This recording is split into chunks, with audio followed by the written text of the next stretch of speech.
Bismillahirrahmanirrahim. Assalamualaikum warahmatullahi wabarakatuh. Alhamdulillahi rabbil alamin. Wassalatu wassalamu ala ashrafil anbiya'i wal mursalin. Nahmaduhu wa nasta'inuhu wa nastaghfiruh. Wa na'udzu billahi min shururi anfusina wa min sayyiati a'malina. Man yahdihillahu fala mudilla lahu wa man yudlil fala hadiya lahu. Rabbi shrah li sadri wa yassir li amri wahlul 'uqdatam min lisani yafqahu qawli. Amma ba'd. Alhamdulillah, bersyukur kepada Allah Subhanahu wa taala kerana dapat bersama pada malam ini. Insya-Allah pada malam ini untuk pengajian Sunan An-Nasa'i, saya kesambung bab yang ke-63. Tak habis lagi perbincangan bab yang ke-63, iaitu ar-ruku' dunas saf. Rukuk yakni salat bukan dalam saf. Ini tajuk yang dibuat oleh Imam Nasa'i. Jadi Imam Nasa'i kemukakan dua hadis di bawah bab ini. Hadis yang pertama hadis 871 dan hadis yang kedua hadis 872. Saya baca sekali lagi hadis yang ke-871 muka surat 133 ni sambung dengan nota minggu lepas ni. Wa bi qala akhbaran Humaid bin Mas'adah an Yazid bin Zurai qala حدثنا سعيد عن زياد الأعلم قال حدثنا الحسن أن أبا بكر حدثه أنه دخل المسجد والنبي صلى الله عليه وسلم راكع فركع دون الصف فقال النبي صلى الله عليه وسلم زادك الله حرصا ولا تعد. Imam Nasa'i dengan sanadnya telah meriwayatkan hadis ini bahawa Abi Bakrah telah menceritakan bahawa beliau telah masuk ke dalam Masjid Madinah. Ini riwayat daripada seorang sahabat bernama Abi Bakrah. Jadi beliau menceritakan bahawa beliau telah masuk ke dalam Masjid Madinah. Pada ketika itu Nabi SAW sedang rukuk. Lalu beliau terus rukuk sebelum sampai ke dalam saf. Nabi SAW telah berkata kepada beliau, mudah-mudahan Allah akan menambahkan kesungguhan untuk berbuat baik kepada engkau. Janganlah engkau ulangi perbuatan sedemikian. Akhir hadis ini seperti mana kita bincang sebelum ini, Abu Bakrah ni seolah-olah dia rokok, yakni masuk dalam solat tu sebelum dia masuk dalam saf. Kemudian dia berjalan masuk ke dalam saf selepas itu. Itu zahir hadis ini. Jadi kita telah bincang banyak perkara dah sebelum ni.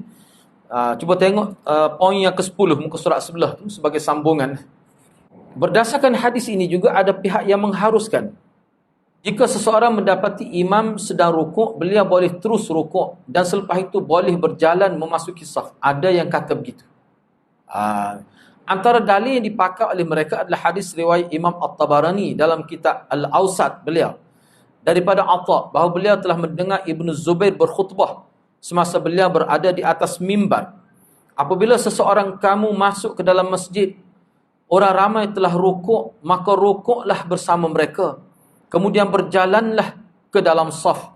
Sesungguhnya itu adalah sunnah. Hafiz Abu Bakar telah berkata, semua rijal, yakni perawi hadis ini adalah perawi yang sahih.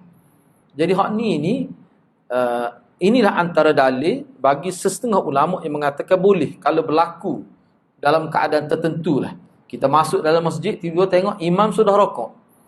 Kita boleh rokok, terus kita rokok bila kita masuk di masjid, dan selepas itu kita berjalan masuk ke dalam saf. Ini ada ulama yang kata begini. Dan inilah antara dalilnya selain pada dalil hadis Abi Bakrah ni, ini juga sebagai dalil mereka. Baik. Ada sebahagian salaf yang melarang melakukan amal ini, tapi ada setengah-setengah ulama, bahkan sahabat sendiri melarang melakukan perbuatan ini. Antara mereka adalah Abu Hurairah. Ini antara salaf yang ini bermula dengan sahabat, seterusnya kepada zaman tabi'in dan seterusnya, yang melarang perbuatan ini. Mana kalau kita mari nak masjid, nak akad takbir, nak masuk dalam semaya, kena pastikan berada dalam saf terlebih dahulu. Mereka tak benar kita masuk dalam salat dalam keadaan tidak berada dalam saf, kemudian selepas tu berjalan masuk ke dalam saf. Dilarang. Mana kalau buat juga sesungguh ulama kata tak sah itu. Setengah kata makruh, macam-macam lah pula. Tapi kukuk mana pun, ini pandangan yang kedua yang menyatakan perbuatan itu dilarang. Antara mereka yang berkata begitu ialah Abu Hurairah. Hasan Basri, ni tokoh tabi'in besar. Ibrahim An-Nakhai, Ibnu Abi Syaibah dengan sanadnya. Ibnu Abi Syaibah dengan sanadnya telah mengeluarkan satu riwayat daripada Abu Hurairah bahawa beliau telah berkata, maksudnya, janganlah anda bertakbir, ni riwayat Abu Hurairah ni. Janganlah anda bertakbir sehinggalah anda mengambil tempat dalam saf. Dalam redaksi yang lain disebutkan, apabila anda masuk masjid, hendak salat dan imam sedang rukuk, maka janganlah anda rukuk sehinggalah anda telah berada dalam saf. Maknanya kalau tinggal rakaat tu pun tak apalah sebab mari lewat. Mana masuk ketika i'tidal pun tak apa. Lepas tu gantilah satu rakaat tu. Ini riwayat Abu Hurairah. Diriwayatkan daripada Al-Hasan, semua pun kena ingatlah kalau sebut Al-Hasan mana Hasan Basri. Ini tokoh besar ya dalam di kalangan tabi'in. Diriwayatkan daripada Al-Hasan, yakni Hasan Basri, bahawa beliau telah ditanya tentang lelaki yang rokok sebelum berada dalam saf. Beliau menjawab, beliau tidak boleh rokok. Diriwayatkan daripada Mughirah, beliau telah berkata, saya telah bertanya kepada Ibrahim, maksudnya, apabila saya masuk ke dalam masjid dan imam sedang rokok, apakah saya boleh rokok sebelum sampai ke dalam saf? Beliau menjawab, jangan lakukan sedemikian. Baik, mereka juga ni ulama yang melarang ni. Mereka juga berdalil dengan hadis Abi Bakrah radhiyallahu anhu melalui riwayat Hammad. Ni hadis Abi Bakrah lain. Jadi hadis Abi Bakrah sendiri pun ada dua. Ni hadis Abi Bakrah daripada riwayat Hammad yang telah dikeluarkan oleh Imam At-Tabarani yang menyebutkan Nabi SAW berkata, janganlah engkau mengulangi salat itu. Selepas beliau bersabda, siapakah di kalangan kamu yang rokok sebelum masuk saf? Hadis ini jelas berlaku larangan daripada Nabi. Sebab Nabi tak cuma Nabi tak suruh semaya semula ya. Nabi tak kata kena semaya pula. Tak. Tapi Nabi kata janganlah engkau mengulangi siapakah yang di antara kamu yang rokok sebelum masuk saf. Jadi dalam riwayat ini sebut jangan engkau mengulangi salat. Maksud dianya ni mungkin boleh perbetul ni, anda pun rasanya perbetul dah. Janganlah engkau melakukan salat sedemikian lagi. Jangan buat gitu lagi selepas ni. Tu maksudnya bukan jangan engkau mengulangi salat tu silap tu Ana rasa anda perbetul dah macam mana. Maksud dia begini. Jangan engkau buat begitu lagi. Tu. Jadi mula-mula Nabi tanya ni riwayat daripada Abi Bakrah. Tapi melalui jalan riwayat Hammad. Dan riwayat ni dikeluarkan oleh Imam At-Tabarani. Jadi Nabi selepas Nabi kata siapakah tadi yang rokok sebelum masuk saf? Maka Abu Bakrah pun kata saya lah. Maka Nabi pun kata janganlah engkau mengulangi salat sedemikian. Kena tambah sedemikian tu. Anda tertinggal tu Sebab anda ingat yang arak dia tu dia ada. Janganlah engkau mengulangi salat sedemikian. Jangan buat gitu lepas ni. Tapi Nabi tak suruh dia ulas semula. Sebab tu ulama kata Nabi tak suka. Tapi semaya dia tu sah. Setengah-setengah ulama mengatakan dia buat gitu kerana dia tak tahu. Sebab tu dalam riwayat lain, dalam riwayat Bukhari dan juga riwayat lain, dia rayak per Nabi. Selepas selesai semaya, Nabi tak tahu bahawa dia semaya sebelum masuk sah. Dalam riwayat lain. Selepas semaya dia pergi tanya Nabi, Abi Bakrah ni, wahai Rasulullah, saya tadi mari semaya, masuk dalam masjid tu, tengok Rasulullah rokok dah. Saya pun rokok depan pintu masjid. Selepas rokok tu baru saya, lepas bangun i'tidal, baru saya jalan masuk ke dalam sah. Lagu mana? Ada riwayat lain sebut gitu. Maknanya Nabi bukan tahu sendiri, tapi melalui maklumat yang diberitahu oleh Abi Bakrah. Sebab dia tak tahulah. Dia tanya lagu mana semaya dia sah ke gitu. Sebab tu dia royak ke Nabi tu. Jadi bila Nabi kata, jangan lepas ni janganlah. Boleh lagi buat semaya lagu tu. Makna dia salat dia tadi sah. Setengah ulama kata sah tu kerana dia tak tahu. Dia ingat ke boleh. Tapi Nabi takwil. Jadi bagi orang yang tahu dah, maka tak boleh dia semaya gitu. Tapi pendapat pandang itu dibantah oleh ramai ulama. Sebab apa? Sebab ada dalam riwayat lain, kisah semaya ni juga, bila berlaku kesilapan, dengan sebab tak tahu, Nabi suruh ulas semula. Dalam setengah riwayat lain. Cuma anda tidak masuk sini. Sebelum ni kita jumpa dah. Ada dalam kisah lain, bukan kisah ni. Berlaku kesilapan kerana tak tahu. Maka Nabi suruh ulas semula. Jadi hak ni, Nabi tak ayak ulas semula. Dan Nabi, nak kira lagu mana? Sedangkan Nabi kata, jangan engkau mengulangi salat sedemikian. Jangan buat lagi salat lagu tu. Sebab itulah bagi ulama dia kata, hak ni mungkin Abu Bakrah tu dia semaya semula. Sebab Nabi larang ni. Jangan buat lagi lagu tu. Nabi kata gitu. Enggak, kalau kita ambil hadis ni makna ada larangan. Lepas tu kalau tengok pada hadis-hadis lain pula, jelas lagi larangan. Lepas tu tengok pada hadis-hadis lain pula, kalau berlaku kesalahan-kesalahan yang melibatkan rukun lagu ni, Nabi suruh ulas mula. Jadi kalau capur semua dia kata, maknanya kena ulas mula lah. Tu pandangnya orang kata tak boleh. Nah. Baik.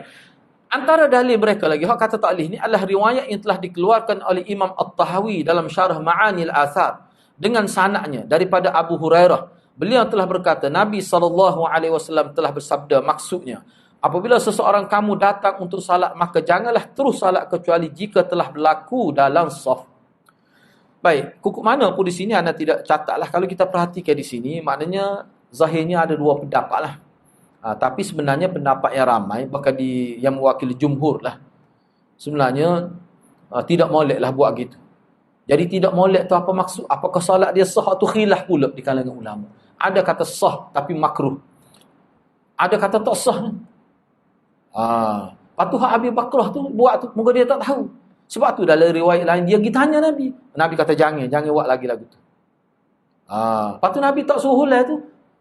Yalah, ulama kata bila kata Nabi jangan buat lagi lagu tu, makna semaya tak molek lah. Peh sendiri lah. Ada yang kata begitu. Tu ayatnya bagi khilaf lah. Tapi kalau tanya anda kata baik masuk dalam sah lah. Kalau dalam mazhab Syafi'i sendiri pun dia tak terima tu, mesti masuk dalam sah. Tapi kok mana pun kena tahulah ni khilaf. Ada pada ulama. Bukan sebut tengok tadi Ibnu Zubair tu bukan main-main. Ibnu Zubair tu salah seorang alim Madinah tu.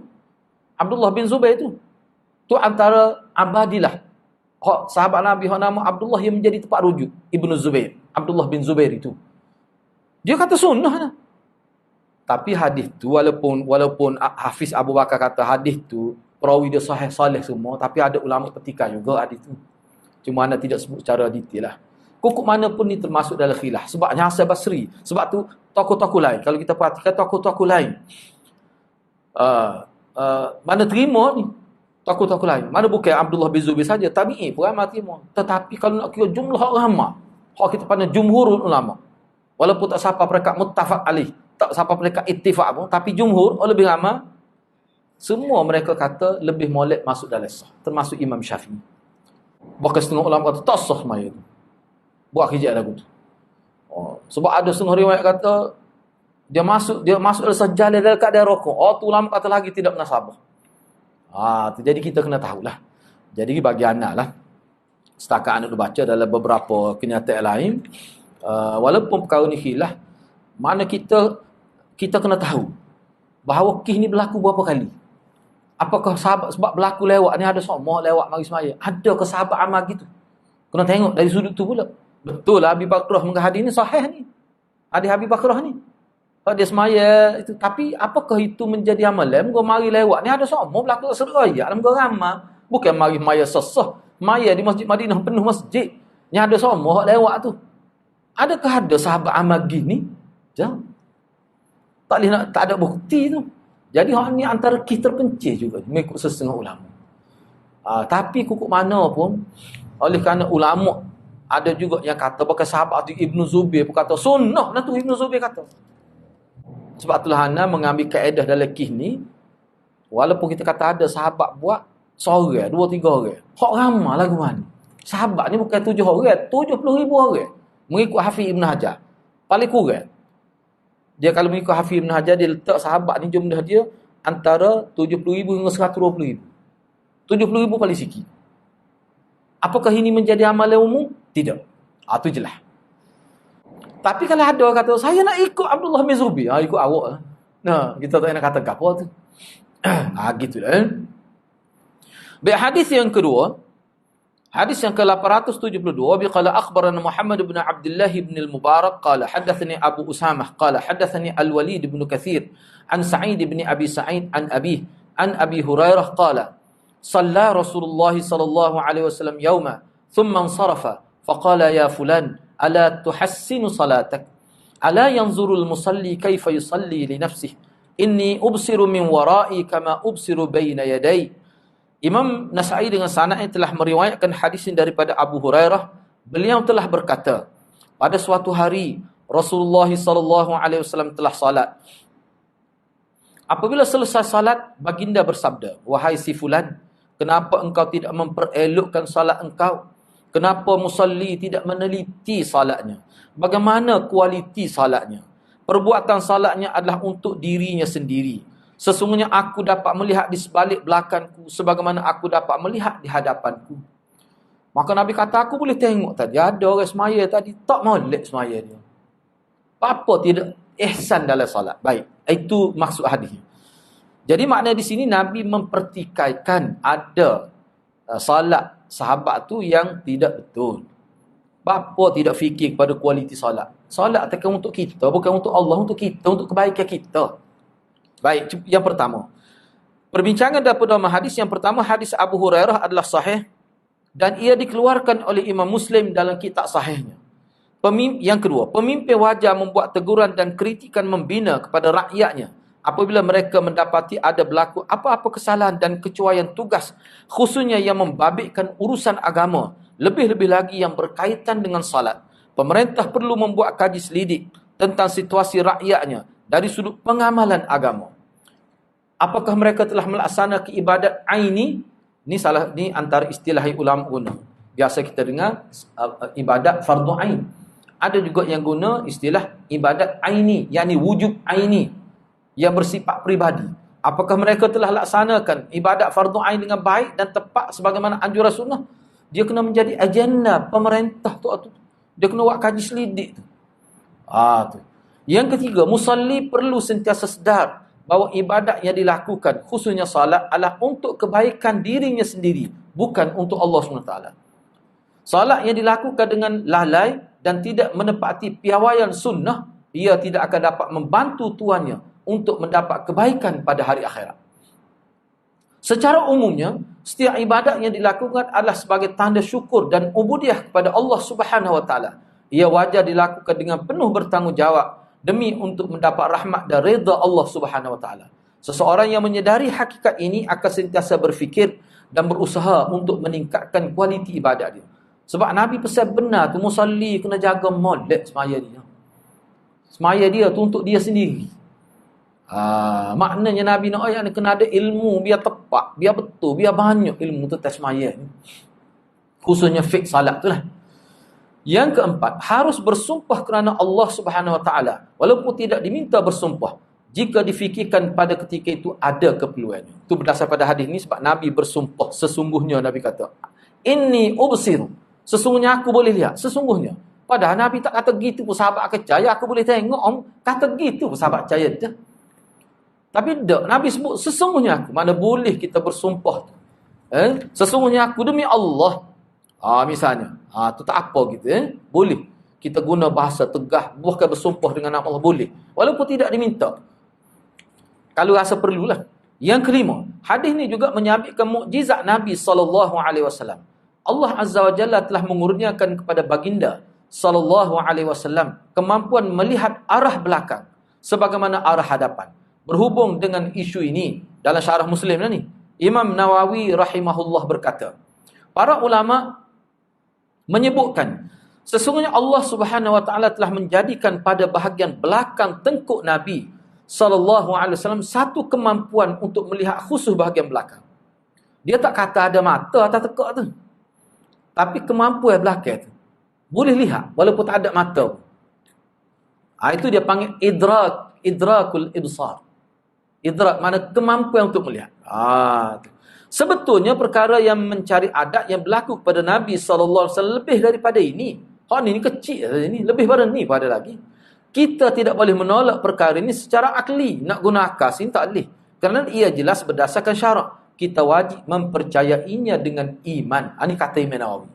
Sabit. Bukan sah. Riwayat sebut Nabi boleh nampak tu ke belakang tu bukan sah. Bukan sah hadis. Qadhi Iyad rahimahullah berkata, jumhur ulama mengatakan bahawa melihat yang dimaksudkan dalam hadis ini adalah melihat secara aini dan hakikat. Bukan secara hanya mengetahui, bahkan nampak dengan seperti mata nampak. Tu anak nak guna bahasa. Nak yang mata nampak, sepuluh mata nampak. Walaupun tak ada mata tu. Ini jumhur ulama kata begitu. Ini dinakalkan oleh Qadhi Iyad. Yang keenam, ni biarlah. Sebab dia sebenarnya hadis ni ada kritikal lah. Buat apa letak sini? Cuba tengok Syekh Ethiopi syarah ni. Syekh Al-Ethiopi berkata, kesimpulan hukum yang dilakukan oleh musannif, yakni hukum rokok sebelum masuk saf, melalui hadis ini sangat jauh tersasar. Tidak terdapat dalam hadis ini maklumat bahawa lelaki berkenan telah masuk ke dalam saf sebelum dia sempat masuk saf. Bahkan dalam satu riwayat Ahmad ada kenyataan yang menunjukkan lelaki berkenaan telah pun masuk saf. Dalam riwayat tersebut Abu Hurairah berkata, pada akhir saf ada seorang lelaki. Manakala dalam lafaz yang diriwayatkan oleh Ibnu Khuzaimah menyebutkan Nabi SAW telah menyeru seorang lelaki yang berada di akhir saf. Kenyataan ini semua menjelaskan bahawa lelaki berkenaan salat dalam saf bukan di luar saf. Wallahu alam. Jadi dia begini, bukan Ethiopi saja anda nak sebutnya walaupun anda tidak tulis semuanya. Sebenarnya hadis ni antara hadis yang dipertikakan dan bukan pertika hadis, pertika kedudukan, ketepatan meletak hadis ni di bawah tajuk ni. Atau ulama pertika. Sebab tak jelas tu. Patut kena tengok pula hadis lain tu. Patut kita kata jelas tu, cuba tengok molek tu dia royak kata. Dia royak tu. Ya hadis pertama telah khususnya hadis pertama. Kalau hadis kedua ni lagi tak jelas. Hadis kedua ni tak jelas. Gapo dia kesalahan lelaki tu. Siapa Nabi kata aku boleh tengok alif lelaki aku supaya tengok kurban. Maya molek ke? Apa tu maya? Apa tidak ihsan dalam salat? Cumanya kalau dalam fiqh Imam Nasai, pada pemahaman Imam Nasai, hadis ni dia berkait lagi dengan hadis pertama tadi. Maknanya isu ni masih isu lagi orang semaya akad takbir sebelum masuk dalam saf. Itu bagi Imam Nasai. Tetapi kata Ethiopi dan setengah-setengah ulama lain lebih dahulu daripada Imam Ethiopi, dia kata tak jelas hadis ni. Tak ada menunjukkan gitu. Pulak. Maknanya di sini berlaku pertikaian terhadap ketepatan meletakkan hadis ni di bawah bab ini. Tapi tak apalah. Kukuk mana pun hadis pertama tu ada juga maksud itu. Cuma hadis kedua ni tak jelas. Sebab itulah setengah ulama kata hadis ni hadis yang disebutkan, hadis yang kedua di bawah tajuk ni sebenarnya dia sesuai duduk di bab lain. Sebab tu akan datang ada pula hadis ni dalam bab lain, bukan dalam bab ni. Tu hadis sebut gitu kan. Baik, tak apalah, seterusnya bab yang ke-64. Kita masuk pada bab yang ke-64, as-salah ba'da zuhri. Salat selepas zuhur. Maknanya salat sunat selepas zuhur lah. As-salah ba'da zuhri, salat selepas zuhur. Imam An-Nasai telah mengemukakan satu hadis di bawah bab ini. Hadis yang ke-873. Wa bi qala akhbarana Qutaibah Ibn Sa'id an Malik an Nafi' an Ibn Umar anna Rasulullah sallallahu alaihi wasallam kana yusalli qabla az-zuhri rak'atain wa ba'daha rak'atain. Wa kana yusalli ba'da al-maghrib rak'atain fi baitihi. وبعد العشاء ركعتين وكان لا يصلي بعد الجمعة حتى ينصرف فيصلي ركعتين. Imam Nasai dengan sanadnya telah meriwayatkan hadis ini daripada Ibnu Umar bahawa kata Ibnu Umar menjadi kebiasaan Rasulullah sallallahu alaihi wasallam salat sebelum zuhur 2 rakaat dan selepasnya 2 rakaat, selepas maghrib 2 rakaat di rumahnya. Tapi selepas maghrib mai 2 rakaat tu di rumah dia. Sebut di rumah dia. Selepas isyak 2 rakaat. Dan baginda tidak salat selepas Jumaat sehinggalah beliau kembali ke rumahnya, barulah beliau salat 2 rakaat. Mana selepas mai Jumaat dia tak salat 2 rakaat di masjid. Bila dia sampai rumah dia semaya dalam rumah dia. Kata Ibnu Umar. Waktu kita kata Ibnu Umar tahu mana? Dia tanya kakak dia Hafsah. Dalam riwayat lain. Dia tanya kakak dia Hafsah. Nabi klik hari mak Nabi. Sebab kata dia semaya 2 rakaat. Mana Nabi semaya. Baik. Cuba kita tengok hadis ni mengikut huraian ulama. Yang pertama hadis Ibnu Umar ni muttafaq alaih. Muttafaq alaih mana sahih peringkat tinggilah, menepati syarat Bukhari dan Muslim. Yang kedua, dalam satu riwayat Bukhari menyebutkan dengan sanadnya, Ibnu Umar berkata, saya telah ingat, ni cuba perhati, ni kita nak bincang ni sunat rawatib hak zuhur ni. Dia berapa rakaat? Kata Ibnu Umar, ni dalam riwayat Bukhari. Ibnu Umar kata saya telah ingat, saya hafal daripada Nabi SAW 10 rakaat. 10 saya ingat 10 rakaat. Ni hak tidak fardu ni. 10 rakaat hak tidak fardu. Saya ingat daripada Nabi sendiri. 2 rakaat sebelum zuhur, 2 rakaat selepas zuhur, 2 rakaat selepas maghrib di rumahnya. 2 rakaat selepas isya di rumahnya dan 2 rakaat sebelum subuh. Waktu itu, yang ni sebelum subuh, tidak ada sesiapa yang melihat Nabi salat. Tapi tak ada lah, dia kata dalam riwayat ni, selepas waktu tu, Nabi semaya subuh tu, Nabi semaya subuh, semaya 2 rakaat salat fajar tu di rumah dia. Tapi waktu tu tak ada siapa pun tengok tu. Tak ada siapa pun tengok tu. Engkau dia semaya di rumah, tak apalah. Oleh kerana minat yang tinggi untuk mengetahui bagaimana salat Nabi SAW sebelum subuh di rumahnya, maka beliau telah bertanya saudara perempuannya Hafsah, isteri Rasulullah, tentang perkara ini. Hafsah menjelaskan kepada beliau, Nabi salat dengan salat yang ringkas 2 rakaat sebelum subuh. Maknanya Nabi salat di rumah dia. Ni maklumat ini Ibnu Umar dapat daripada kakak dia lah, Hafsah. Baik, dalam hadis ini hanya disebutkan 2 rakaat sebelum subuh. Akan datang dalam riwayat Imam Nasai, ni hadis 1757 akan datang lah. Daripada Aisyah radhiyallahu anha menyebutkan bahawa Nabi SAW tidak pernah meninggalkan salat 4 rakaat sebelum zuhur dan 2 rakaat fajar. Makna dalam riwayat sahih riwayat Aisyah ni, 2 rakaat sebelum solat zuhur, Nabi semaya solat sunat sebelum zuhur 4 rakaat. Ada sebut gitu. Riwayat Aisyah. Sebahagian ulama menjamakkan 2 hadis ni. Jadi lagu mana ni hadis tadi, riwayat kita kata riwayat Bukhari tadi, Ibnu Umar belaka riwayat ni. Ni pun Ibnu Umar juga riwayat ni. Hak kata 2 tu Ibnu Umar lah. Cuma hak riwayat Aisyah tu, maknanya 4 sebelum zuhur tu. Nampak bercanggah hadis ni. Baik. Sebahagian ulama mengkompromikan hadis ni, menjamakkan hadis ini. 2 hadis ini dengan mengatakan 2 hadis ini menunjukkan 2 keadaan. Satu keadaan Rasulullah SAW salat 2 rakaat sebelum zuhur, dan pada ketika yang lain baginda salat 4 rakaat sebelum zuhur.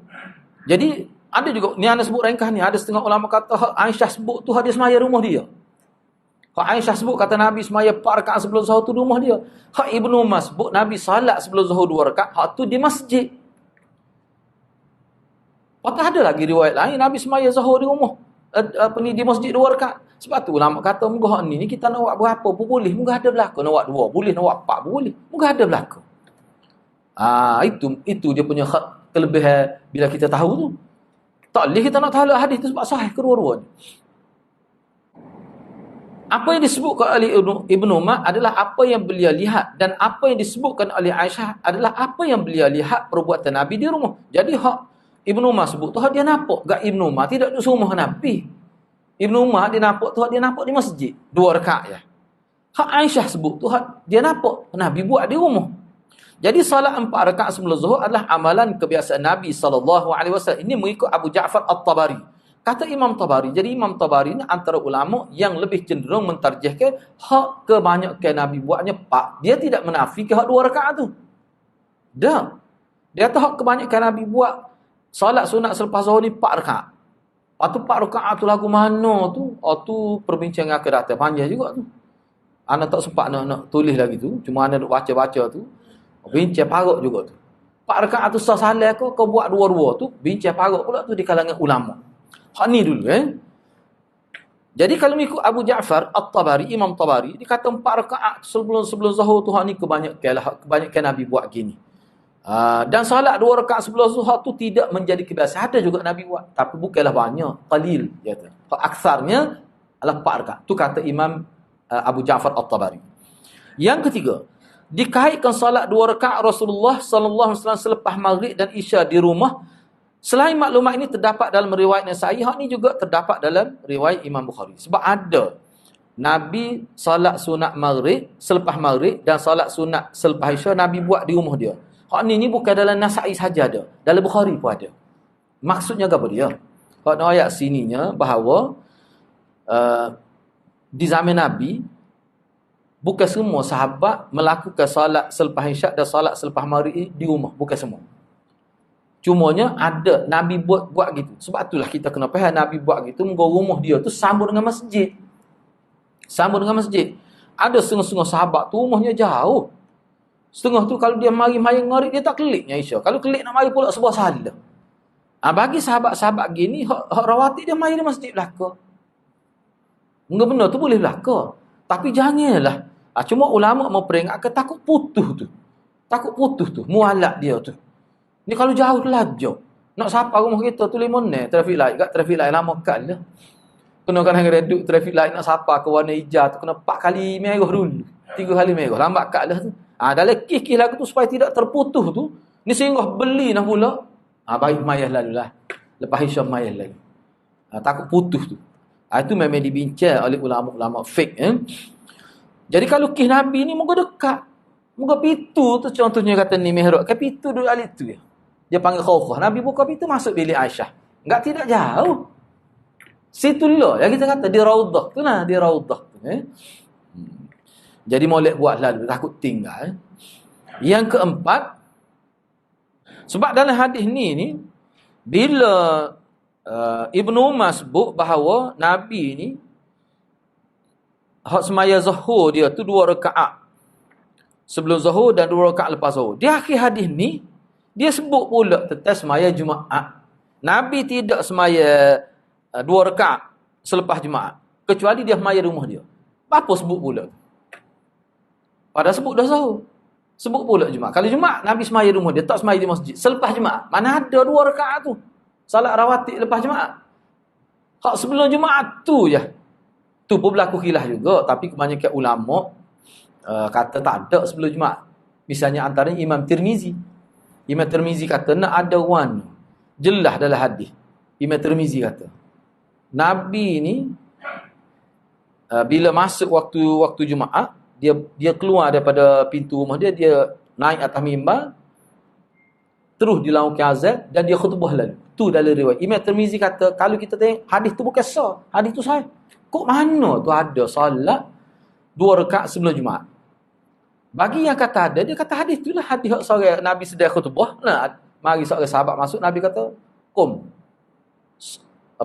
Salli, qum. Bangun, semayalah dulu. Nabi tanya, "Semaya ke?" Bangun, semaya.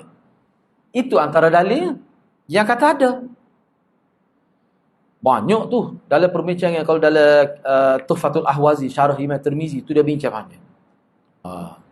Kebanyakan ulama yang mengatakan hadis tu sebenarnya bukan ayat ada semaya sunat 2 rakaat. Hadis tu adalah merupakan hadis targhib supaya sahabat ni membantu sahabat lain yang miskin. Sebab sahabat tu dia mari masjid tu, dia duduk agak tengah, dia tidak duduk belakang. Dia mari lewat, Nabi duduk atas mimbar dah, Nabi khutbah dah. Dia masuk-masuk dia tengah. Nabi tengok pakaian dia ni campak-camping lah, bertapu-tapu, miskin benar. Tu Nabi kata, "Qum, salli." Bangun, semaya. Bila dia semaya tu, semua pakat tengok lah. Seolah-olah perbuatan Nabi nak memberi perhatian kepada sahabat-sahabat, pakat tengok dia. Selepas tu, dalam khutbah itu, Nabi menyentuh berkenaan kepentingan bersedekah. Nabi sentuh tentang sedekah. Dan sahabat faham maksud Nabi tu. Sebab itulah setengah ulama kata, sahabat jadi terkejut tu sebab umumnya ketika khutbah orang tak semaya ada sunat. Tiba-tiba bila masuk lelaki ni, Nabi suruh semaya. Pelik ni, guana ni suruh ni. Selepas tu Nabi khutbah pula berkait dengan kemestian bersedekah, kena bantu sahabat-sahabat kita yang miskin. Sahabat faham, ni tujuan Nabi suruh kawin tu bangun tu, supaya sahabat tengok. Setengah tu tak tahu dia ni miskin. Tu setengah sahabat buka jubah kan, minta sedekah, minta derma daripada orang ramai. Ada disebut gitu. Kerana tu. Kau tidak tahu ke sahabat terkejut. Kalau memang perkara tu memang kena semaya. Ada lagi riwayat lain, misalnya ada Sayyidina Uthman ada semaya sebelum itu. Tapi kukuk mana pun ulama pertikak lah dari segi kekuatan hadis tu. Dia berlaku khilaf. Tetapi anda tengok riwayat yang banyak dan pendapat yang lebih kuat bagi anaknya, dia tak ada tu. Kecuali tahiyatul masjid. Kalau tahiyatul masjid boleh. Ulama kata, ni salat, orang panggil salat kafir fardu lah, orang Kelantan panggil. Salat rawatib sebelum Jumaat. Hak mari semaya tu, misalnya hak lelaki tadi, ramai ulama kata, Nabi suruh semaya tahiyatul masjid tu. Bukan salat sebelum Jumaat. Ada pula kata kita macam-macam lah. Jadi kalau salat tahiyatul masjid, memanglah. Duduk tengah khutbah pun dia boleh semaya. Yalah, ada juga yang kata lebih aula dengan khutbah, sebab khutbah tu 2 rakaat semaya tu. Ganti kepada 2 rakaat zuhur tu kan. Khilaf parut pula situ. Sebab tu ana sendiri, setakat ana belajar dan ana baca, ana kalau mari lewat, kalau tu imam khutbah dah, baik kita duduk dengar khutbah. Hak tu lebih aula. Sebab 2 khutbah tu diganti oleh dua khutbah tu, ganti dua rakaat salat Zuhur tu. Tapi hukum mana pun khilaf lah. Kalau ada orang, patut orang masuk dia buat, kita nak tahu mana dia salat tahiyatul masjid ke salat sebelum Jumaat, nak tahu mana.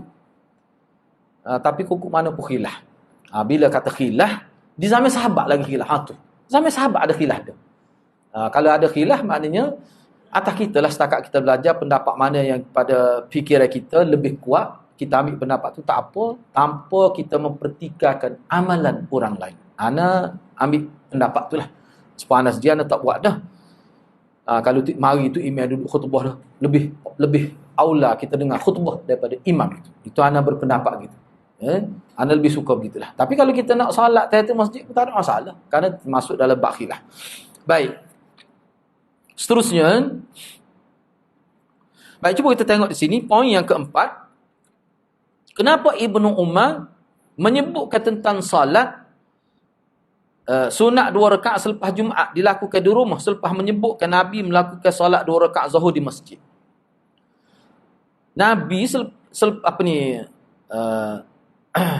semaya solat Zuhur di masjid sebelum dan selepas. Dia sebut dalam hadis ni juga.